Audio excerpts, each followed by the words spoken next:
How to turn off and disable block images on Yahoo Mail. Hello guys, so in today's video I'm gonna show you how to turn off block images option on Yahoo. First thing, go to the app.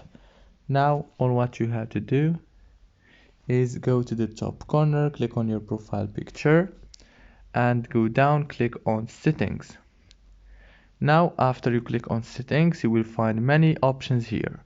Scroll down until you find block images option right here, as you can see. Now go right here and click, and now it's turned it off successfully. It's so easy and fast.